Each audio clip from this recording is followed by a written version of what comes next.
আসসালামু আলাইকুম। সবাইকে স্বাগত জানাচ্ছি। আমি নাসরুল ইসলাম তন্ময়। শুরুতে বিআরবি কেবল সংবাদ শিরোনাম। জানিয়ে দিব সর্বশেষ গুরুত্বপূর্ণ আপডেট সংবাদ। শুরুতে শিরোনাম। বিএনপির হাইকমান্ডের নির্দেশনা সত্ত্বেও নানা কৌশলে উপজেলা নির্বাচনে সম্পৃক্ত বিএনপির নেতারা, মানছে না তৃণমূল নেতাকর্মীদের এক অংশ, কেন্দ্রে অসংখ্য অভিযোগ। এরপর জানিয়ে দেব স্ত্রী সন্তানসহ দুদকের জালে সাবেক পুলিশের আইজি বেনজির আহমেদ, শিগগিরই তলব করা হবে। জানিয়ে দিব আওয়ামী লীগের এমপি আনারকে টুকরো টুকরো করা কসাই জিহাদ আদালতে। এদিকে বেনজির প্রসঙ্গে আওয়ামী লীগের সাধারণ সম্পাদক এবং সড়ক পরিবহন ও সেতুমন্ত্রী ওবায়দুল কাদের বললেন, অপরাধী যেই হোক, অপরাধ করলে তাকে শাস্তি পেতে হবে। জানিয়ে দিব নেতানিয়াহুর গ্রেপ্তারি পরোয়ানায় সমর্থন রয়েছে বাংলাদেশের, বললেন পররাষ্ট্রমন্ত্রী ড হাসান মাহমুদ। ফিলিস্তিনে গণহত্যার জন্য প্রধানমন্ত্রী বেঞ্জামিন নেতানিয়াহু মানবতার শত্রুতে পরিণত হয়েছে বলে মন্তব্য করেছেন পররাষ্ট্রমন্ত্রী ড হাসান মাহমুদ। তিনি বলেন, আন্তর্জাতিক আদালতে নেতানিয়াহুর গ্রেপ্তারি পরোয়ানায় পূর্ণ সমর্থন রয়েছে বাংলাদেশের। এবং সর্বশেষ জানিয়ে দিব নেতানিয়াহুর বিরুদ্ধে গ্রেপ্তারি পরোয়ানা চান মার্কিন সিনেটর। ইসরায়েলের প্রধানমন্ত্রী বেঞ্জামিন নেতানিয়াহু সহ অন্যান্য নেতাদের বিরুদ্ধে আন্তর্জাতিক অপরাধ আদালতে করা গ্রেপ্তারি পরোয়ানার আবেদনের সমর্থন জানিয়েছে প্রভাবশালী মার্কিন সিনেটর বার্নি স্যান্ডার্স। একই সঙ্গে আন্তর্জাতিক আইনকে সম্মান করার জন্য মার্কিন যুক্তরাষ্ট্রের প্রতি আহ্বান জানিয়েছেন তিনি। খবর আনাদুলো এজেন্সির। প্রিয় দর্শক, এতক্ষণ শুনছিলেন সংবাদ শিরোনাম, এবারে বিস্তারিত। তবে তার আগে বন্ধুরা, আপনি কোন স্থান থেকে আমাদের সংবাদটি দেখছেন কমেন্ট করে জানিয়ে দিন এই সংবাদ সম্পর্কে আপনার মূল্যবান মতামত। প্রিয় দর্শক, আপনি যদি আমাদের চ্যানেলে নতুন হয়ে থাকেন, ভিডিওটি দেখতে দেখতে চ্যানেলটি সাবস্ক্রাইব করে রাখুন, যাতে করে আমাদের লেটেস্ট আপডেট সংবাদগুলো সবার আগে আপনার কাছে পৌঁছে যায়। এবারে বিস্তারিত। নানা কৌশলে উপজেলা নির্বাচনে সম্পৃক্ত বিএনপির নেতারা, নির্বাচন নিয়ে কেন্দ্রের নির্দেশনা মানছে না বিএনপির তৃণমূল নেতাকর্মীদের এক অংশ। নানা কৌশলে ভোটের সঙ্গে সম্পৃক্ত হচ্ছেন তারা। কেউ কেউ লোপটোপে, কেউ চাপে পড়ে প্রত্যক্ষ কিংবা পরোক্ষভাবে নির্বাচনে সম্পৃক্ত হয়েছেন। কেউ সরাসরি ভোটে দাঁড়িয়েছেন, আবার কেউ প্রচারও থাকছেন। অনেকেই ক্ষমতাসীন দলের প্রার্থীর নির্বাচনী দায়িত্বেও আছেন। কঠোর শাস্তিমূলক ব্যবস্থা নেওয়ার পরও জেলা উপজেলা নেতাদের নির্বাচনী কার্যক্রম থেকে দূরে রাখতে পারছে না দলটি। প্রতিদিনই এরকম হাজারো অভিযোগ জমা পড়েছে বিএনপির কেন্দ্রীয় দপ্তরে। এসব অভিযোগ যাচাই বাছাই শেষে নেতাকর্মীদেরকে সতর্ক করা হচ্ছে, বহিষ্কারও করা হচ্ছে। দ্বাদশ জাতীয় সংসদ নির্বাচনের পর ষষ্ঠ উপজেলা পরিষদ নির্বাচন এবং দলীয়ভাবে বর্জন করেছে বিএনপি। দলের সিদ্ধান্ত অনুযায়ী এই সরকার এই নির্বাচন কমিশনের অধীনে আর কোনো নির্বাচনে যাবে না বিএনপি। সেই অনুযায়ী দলের নেতাকর্মীকে নির্বাচন থেকে দূরে থাকার নির্দেশনা দেওয়া হয়েছে। অন্যদিকে সাধারণ মানুষকে এই নির্বাচন থেকে দূরে রাখতে ভোট বর্জনের নানা কর্মসূচি পালন করছে বিএনপি এবং সমমনা দলগুলো। এর মধ্যে তারা এই সরকারের অধীনে ভোটাধিকার হরণের নানা দিক উল্লেখ করে লিফলেট চেপে বিতরণ কর্মসূচি অব্যাহত রেখেছেন।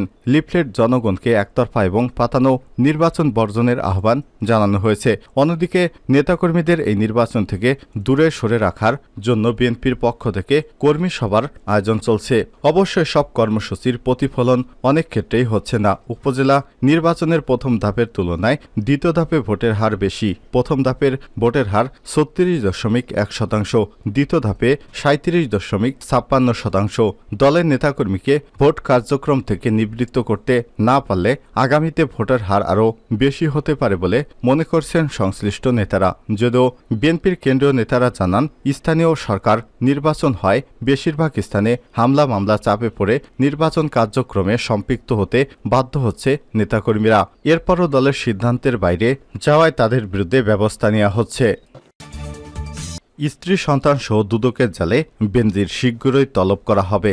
বাংলাদেশ পুলিশের সাবেক মহাপরিদর্শক আইজিপি এবং র্যাবের সাবেক মহাপরিচালক ডিজি বেনজির আহমেদ এবং তার পরিবারের সদস্যদের 83টি জমির দলিল এবং 33টি ব্যাংক অ্যাকাউন্ট জব্দ করার নির্দেশ দিয়েছে আদালত। এ আদেশ আমলে নিয়ে শিগগিরই দুর্নীতি দমন কমিশন দুদকের অনুসন্ধান টিম বেনজির আহমেদ এবং তার পরিবারের সদস্যদের জিজ্ঞাসাবাদের জন্য তলব করবে। দুদক সূত্রগুলো এসব তথ্য জানিয়েছে।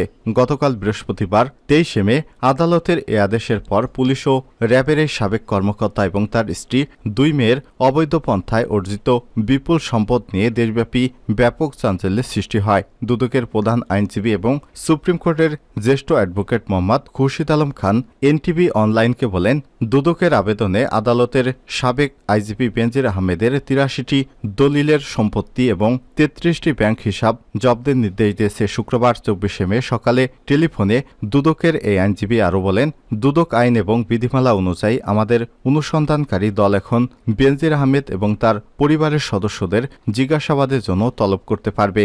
অনুসন্ধানকারী দল তাদের প্রয়োজনে যে কোনো সময় বেনজির আহমেদ এবং তার পরিবারের সদস্যদের তলব করতে পারে বলে জানিয়ে জ্যেষ্ঠ আইনজীবী খুরশিদ আলম খান এনটিভির অনলাইনকে বলেছেন, দুদক আইন এবং বিধিমালা এবং মানি লন্ডারিং আইন 2012 এর ক্ষমতা বলে আদালতে বেনজির আহমেদ এবং তার স্ত্রী ও 2 মেয়েকে ব্যাংক অ্যাকাউন্ট এবং তাদের নামে থাকা জমির দলিল জব্দ করেছে। এখন তারা এগুলো ট্রান্সফার অর্থাৎ হস্তান্তর করতে পারবে না। এগুলো সবই করা হয়েছে অনুসন্ধান কাজের অংশ হিসেবে। এখন পরবর্তী অনুসন্ধানের প্রয়োজনেই তাদের জিজ্ঞাসাবাদের জন্য তলব করা হবে। গত 31 মার্চ একটি পত্রিকায় বেনজিরের ঘরে আলাদিনের চেরাগ শিরোনামে একটি প্রতিবেদন প্রকাশিত হয়। সেখানে তার অর্থ সম্পদের বিবরণ তুলে ধরা হয়। ওই প্রতিবেদনে উল্লেখ করা হয়, বেনজিরের বিপুল সম্পদের মধ্যে রয়েছে গোপালগঞ্জের শাহপুর ইউনিয়নে সাবানা ইকো রিসোর্ট নামের এক অভিজাত এবং দৃষ্টিনন্দন পর্যটন কেন্দ্র। এছাড়াও তার স্ত্রী ও 2 মেয়ের নামে দেশের বিভিন্ন এলাকায় অন্তত 6টি কোম্পানির খোঁজ পাওয়া গেছে। 5টি প্রতিষ্ঠানে বিনিয়োগের পরিমাণ অন্তত 500 কোটি টাকার বেশি বলে প্রতিবেদনে উল্লেখ করা হয়েছে। প্রতিবেদনে আরও দাবি করা হয়, ঢাকার অভিজাত এলাকাগুলোতে বেনজির আহমেদের দামি ফ্ল্যাট, বাড়ি আর ঢাকার কাছের এলাকায় বিঘার পর বিঘা জমি রয়েছে। 2 মেয়ের নামে বেস্ট হোল্ডিং এবং 5 তারকা হোটেল লা মেরিডিয়ানে রয়েছে 2 লক্ষ লাখ শেয়ার। পূর্বাঞ্চলে রয়েছে 40 কাঠা জায়গা জুড়ে ডুপ্লেক্স বাড়ি আর যার আনুমানিক মূল্য কমপক্ষে 45 কোটি টাকা। একই এলাকায় রয়েছে 22 কোটি টাকা মূল্যের আরও 10 বিঘা জমি। প্রতিবেদন প্রকাশ করার পর পুলিশের বহুল বিতর্কিত কর্মকর্তা বেনজির আহমেদের বিরুদ্ধে হাজার হাজার কোটি টাকা দুর্নীতি, ক্ষমতার অপব্যবহারের অভিযোগ তদন্ত করতে দুর্নীতি দমন কমিশন দুদক আবেদন করেন সংসদ সদস্য ব্যারিস্টার সৈয়দ সাইদুল হক সুমন। একজন নাগরিক হিসেবে এই আবেদন করেন। জানিয়ে ব্যারিস্টার সুমন বলেন, সবাইকে আল্লাহ বাঁচাইছে। বেনজির সাহেব বেশি দিন সময় পাননি, আর কিছুদিন সময় পেলে গোপালগঞ্জ কিনে নিতেন। আনারকে টুকরো টুকরো করা কসাই জিহাদ আদালতে। ভারতের কলকাতায় ঝিনাইদহ 4 আসনের সংসদ সদস্য এমপি আনারুল আজিম আনারের হত্যার অভিযোগে গ্রেপ্তার হওয়া কসাই জিহাদকে আদালতে তোলা হয়েছে। শুক্রবার 24 মে কলকাতার বারাসাত আদালতে তাকে তোলা হয়। গোয়েন্দা সূত্র থেকে বলা হয়, এমপি আনার হত্যার মূল পরিকল্পনাকারী বাংলাদেশি বংশোদ্ভূত মার্কিন নাগরিক আখতারুজ্জামানের কলকাতায়, যার 2 মাস আগে জিহাদকে ডেকে আনা হয়। জিহাদ জানিয়েছে, আখতারুজ্জামানের নির্দেশে 304 জন এমপি আনারকে ফ্ল্যাটে শ্বাসরুদ্ধ করে হত্যা করেন। হত্যার পর এমপি আনারের শরীর থেকে মাংস এবং হাড় আলাদা করে জিহাদ। পরে মূলত পরিচয় নষ্ট করার জন্য এমপির মাংস কিমা করে তা প্লাস্টিকের ব্যাগে রাখা হয়। এরপর হাড়গুলোকে ছোট ছোট টুকরো করে নেওয়া হয়। পরে ব্যাগগুলো ফ্ল্যাট থেকে বের করে নানা ধরনের যানবাহনে ব্যবহার করে কলকাতার বিভিন্ন অঞ্চলে ফেলে দেওয়া হয়। পুলিশ জানিয়েছে, জিহাদ হাওলাদার 24 একজন বাংলাদেশি অনুপ্রবেশকারী। তার বাড়ি খুলনা জেলার দিঘলিয়া থানায়। তার বাবার নাম জয়নুল আবেদিন হাওলাদার। তবে জিহাদের বসবাস করত ভারতের মুম্বাই শহরে। সেখানে সে একটি মাংসের দোকানে কসাইয়ের কাজ করত। বেনজির প্রসঙ্গে কাদের বলেন, বেনজির যেই হোক অপরাধ করলে শাস্তি পেতে হবে। যতই প্রভাবশালী হন, অপরাধ হিসেবে সাব্যস্ত হলে আমরা তাকে প্রোটেকশন দিতে যাব না বলে মন্তব্য করেছেন আওয়ামী লীগের সাধারণ সম্পাদক এবং সড়ক পরিবহন ও সেতুমন্ত্রী ওবায়দুল কাদের। তিনি বলেন, অপরাধ করলে তাকে শাস্তি পেতেই হবে। তিনি সাবেক আইজিপি হন বা সেনাপ্রধান হলেও আজ শুক্রবার সকালে রাজধানীর বঙ্গবন্ধু এভিনিউ দলের কেন্দ্রীয় কার্যালয়ে সাংবাদিকদের সঙ্গে আলাপকালে সব কথা বলেন কাদের। সাবেক আইজিপি বেনজির আহমেদের সম্পত্তি বাজেয়াপ্ত, আদালতের নির্দেশে সাবেক সেনাপ্রধানের উপর মার্কিন নিষেধাজ্ঞায় সরকারের ভাবমূর্তি নষ্ট হয়েছে বলে মনে করেন কিনা গণমাধ্যম কর্মীদের এমন প্রশ্নের জবাবে মন্ত্রী বলেন, কোনো ব্যক্তি যতই প্রভাবশালী হোক অপরাধ অপকর্ম করতে পারে। প্রশ্ন থেকে যায় যে সরকারে তাদের শাস্তি পাওয়ার ব্যাপারে সৎসাহস দেখিয়েছেন কিনা। তিনি বলেন, শেখ হাসিনা সরকারের সে সৎসাহস আছে। অপরাধ করে কেউ পার পাবে না। বিচার বিভাগ স্বাধীন, দুদক স্বাধীন। সেখানে যদি অপরাধী হিসেবে হিসেবে সাব্যস্ত হয় আমরা কেউ প্রোটেকশন দিতে যাব না, তিনি সাবেক আইজিপি হন নাকি সাবেক সেনাপ্রধান হন। আওয়ামী লীগের এই শীর্ষ নেতা বলেন, আবরার হত্যাকাণ্ডে যাদের দণ্ড দেওয়া হয়েছে তারা সবাই ছাত্রলীগের, কিন্তু সরকার তাদের প্রোটেকশন দিতে যায়নি। বিশ্বজিৎ হত্যাকাণ্ডে যাদের ফাঁসি হয়েছিল সেখানেও সরকার কোনো প্রোটেকশন দিতে যায়নি। তিনি আরো বলেন, ব্যক্তি অপরাধ করতে পারে, তার দায়ভার তাকেই নিতে হবে। আওয়ামী লীগ সেখানে কোনো প্রোটেকশন দিতে যাবে না।